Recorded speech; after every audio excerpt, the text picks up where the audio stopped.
Remember on Thursday of last week when Nate Diaz took to social media to announce, quote, "You're all on steroids, not me." Remember that?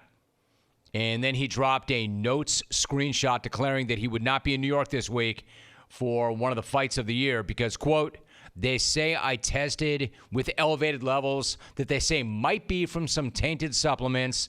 I call false on that cause. I only take whole food or natural food supplements. I don't even eat meat," end quote. He then proceeded to call out everybody other than himself. Quote, "So until UFC, USADA, or whoever is bleeping with me fixes it, I won't be competing. I'm not going to play their game or try to hide it or keep quiet as they suggested. I'm not going to have my name tainted as a cheater like these other mother bleepers who keep quiet until after the fight just so they can get paid. Bleeping cheaters." End quote. So Nate was suggesting that the powers that be told him to keep his mouth shut, the whole thing would go away, and then you preserve the fight and he'd get paid. He said, "Oh, hell no.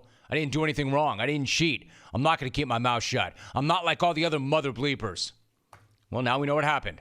Turns out he tested positive for LGD 4033, which was found in an organic, plant-based, vegan multivitamin. And according to Kevin Ioli, quote, "The science director of USADA sent a letter to the New York State Athletic Commission in which he said the amount of LGD 4033 in Diaz's system was roughly 10,000 times less than one therapeutic dose," end quote. In other words, it actually was a contaminated supplement, and the contamination was so tiny it didn't even matter. So Nate was cleared. Nate was right. And the fight versus Jorge Masvidal is back on. So if you thought that that was going to make everything all right, that Nate got his name cleared and that he was good with that, you thought wrong. He put it another way. It's just a big old bunch of bull bleep. Quote, "I thought it was all made up and a bunch of bull bleep. Anyway, it's behind us. Now we can move on." End of quote. Seems to me he's right, and he's wrong. It was a bunch of bull bleep. Anyway, he's right about that. But somehow I doubt that this is behind us. It never is with Nate. At least I hope it never will be. I've said it before, I'll say it again. There is nobody like Nate Diaz. Time and time again, we've seen athletes come up with one explanation and one excuse after another when it comes to PEDs. Or they deny that they've taken them. And then they turn out to be lying. Not Nate. Not Nate. He denied it, and he was right. The guy tweeted, quote, "You're all on steroids, not me." And he was right about that. And he had a few more things he wanted to say about the entire situation. Like about how when he first heard about the test results, he thought that everybody was messing with him. So he decided he was having none of that, and he swung back. So Nate's like, "I knew I didn't do anything wrong. Yeah, how about we just bleep off on this entire promotion? How about that?" He said, "I know guys who are on roids, and I know what happens when you're around guys who are on roids. When the topic comes up, they look the other way. They don't want to talk about it if you're on roids. So when they told me not to say anything, I wanted to talk about it because I'm not on roids, and this is about something more important than the money." Normally when somebody says it's not about the money, it's about one thing, the money. Except when Nate says it's not about the money, I believe Nate. Again, yes, Nate, I do know what you're saying. He just said, "I don't care if I ruin your whole show. I don't care if I ruin your promotion. You're jerking with my legacy. You ain't ruining my whole legacy. All I believe in the whole game is that I'm all natural. If we were cavemen, I'd be the hardest caveman out there." Every time this guy opens his mouth, I like and respect him more. That is true, too, by the way. If they were all caveman, Nate would be the hardest caveman out there. And it gets better, because in addition to having his name tied to a failed test, Nate was pissed because he had to send all of his supplements to USADA. They wanted all of his supplements. As Dan Wetzel tweeted, quote, Nate Diaz now complaining that USADA, quote, stole $700, $800 in supplements from me, end quote. This was so USADA could test it to see if it caused elevated levels of a banned substance. It did. Quote, I had to go buy all new vitamins, end quote. Note, he'll make millions at UFC 244. So awesome. They made him send them his vitamins so they could test him, and Nate's response was, they stole money from me. They stole $700 from me. Again, he will make millions on this fight this weekend, and he's upset that they stole $700 from him. Nothing better than Nate complaining that he had to go out and buy a bunch of new supplements and that those supplements are expensive. So great. Never change, Nate. Never, ever change. And the best thing is he won't. And if you think that being cleared to fight on Saturday means that he's going to dial back anything, you could not be more wrong. He was also asked if USADA told him which supplement was the one that came back contaminated. So he says, yes, they did tell me. But why would I believe them?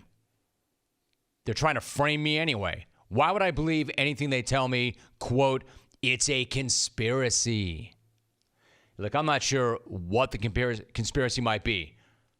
Nate would argue that they're trying to keep him down and his brother. Nate would argue, I think, that they don't want anybody to get too big. So I'm not exactly sure what it is. Nate tries to spell it out, sort of, and he says it goes back to his interesting relationship with the UFC. It's absolutely amazing. Look, I don't know what's true and what's not in that statement, but I'm thinking he might already be king of the bleep, king of the whole bleep. Nate's argument is they're kind of trying to keep him down because if he wins, they're not going to be able to handle a guy being as real as he is and being the king of the whole bleep.